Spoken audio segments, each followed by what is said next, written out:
আমার ছোট বোনের অনেক দিনের একটা ইচ্ছে পূরণ হতে যাচ্ছে। আর কি ইচ্ছে পূরণ করলাম সেটা কিন্তু ভিডিওটা দেখলেই জানতে পারবেন। না সবাই মিলে কিন্তু আমার ছোট বোনের ইচ্ছে পূরণ করতে চলে গিয়েছিলাম। ছোট বোন আবদার করেছে বলে কথা, সেটা পূরণ না করলে তো হবেই না। আর যেহেতু ছোট বোন আবদার করেছে, মানে পরিবারের ছোট সন্তানরা কিন্তু একটু বেশি আবদার করে থাকে। হ্যালো এভরিওয়ান, আসসালামু আলাইকুম। কেমন আছেন আপনারা সবাই? আশা করছি সবাই অনেক ভালো আছেন। অনেকদিন পর আপনাদের সাথে একটা ভিডিও শেয়ার করতে যাচ্ছি। আচ্ছা, আমার সাথে আপনারা কারা কারা একমত বলেন তো দেখি। পরিবারের ছোট সন্তানরা একটু বেশি আবদার করে থাকে, আর পরিবার থেকে কিন্তু সবচেয়ে বেশি ভালোবাসা ছোট সন্তানরাই পায়। আমার বোন যেহেতু আমাদের পরিবারের সবার ছোট, সেই জন্য কিন্তু তার ইচ্ছা হয়েছিল অনেকদিন ধরে একটা সাইকেল কিনবে। সেই জন্য কিন্তু তার স্বপ্নটা পূরণ করার জন্য আমরা একটা শোরুমে চলে এসেছি। সবাই মিলে বাসা থেকে বের হয়ে কিন্তু বিকেলবেলা চলে গিয়েছিলাম একদম শফিপুর বাজারে। শফিপুর বাজারে গিয়ে কিন্তু আমরা তেমন একটা সাইকেলের শোরুম পাইনি, খুঁজে একটাই পেয়েছিলাম। সেটা দেখার পর আমরা সোজা চলে এসেছি কোনাবাড়িতে। কোনাবাড়ি অনেক ভালো ভালো সাইকেল পাওয়া যায়। আর এই শোরুমটা থেকেই কিন্তু আমার ফারহান বাবার জন্য বার্থডে গিফট কিনেছিলাম, মানে 2 বছর উপলক্ষে যে গাড়িটা আমরা কিনেছিলাম সেটা কিন্তু এই শোরুম থেকেই নিয়েছি। আর শোরুমে আসার পরেই তো আমরা অনেকগুলো সাইকেল দেখছিলাম, অনেকগুলো সাইকেল আমার বোন ট্রাইও করলো, মানে লেডিস সাইকেল থেকে শুরু করে গিয়ারওয়ালা সাইকেল সবকিছু আমরা দেখছিলাম। যদিও আমাদের একটু বাজেটের সমস্যা আছে, তারপরেও কিন্তু আমার ছোট ভাই আর ছোট বোন যে সাইকেলটা আজকে পছন্দ করবে সেই সাইকেলটাই আমরা কিনে নিব। একে একে কিন্তু আমরা অনেকগুলো সাইকেল দেখে নিয়েছি ইতিমধ্যে।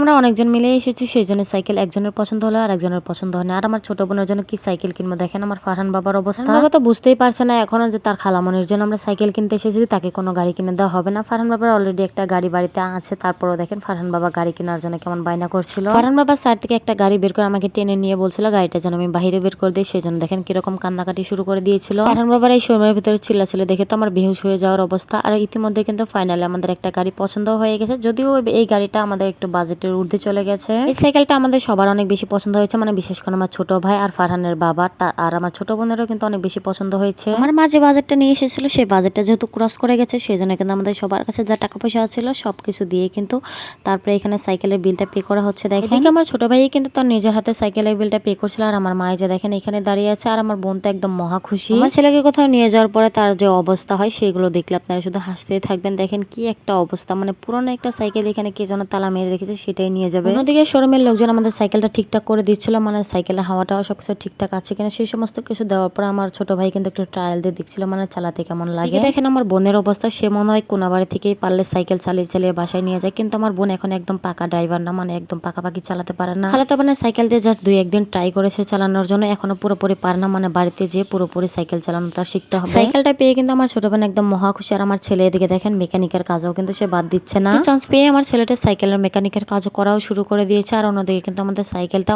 অটোর ছাদের উপরে তোলা হলো। অটোর ছাদের উপরে সাইকেলটা তুলে সুন্দর করে বেঁধে আমরা সোজা চলে নিয়ে আসলাম বাসায়। এই দেখেন বাসার সামনে আসার পরে কিন্তু সাইকেলটা নামানো হচ্ছিল। আর এই ভিডিওগুলো হচ্ছে সাইকেল কেনার পরের দিন সকালের ভিডিও। আমার 2 ছোট বোন মিলে কিন্তু চলে গিয়েছিল সাইকেল চালানোর জন্য একটা ফাঁকা জায়গায়, সাথে কিন্তু আমিও গিয়েছিলাম। হাফসা কিন্তু একদম পুরোপুরি সাইকেল চালাতে পারে, কিন্তু আমার ছোট বোন একদমই এখনো পুরোপুরি সাইকেল চালাতে পারে না, তারপরে চেষ্টা করছে। আমার এই ছোট্ট ভিডিও ছিল এই পর্যন্তই। আপনাদের কাছে ভিডিওটি কেমন লেগেছে অবশ্যই কমেন্ট করে জানাবেন। দেখা হচ্ছে পরবর্তী ভিডিওতে। আল্লাহ হাফেজ।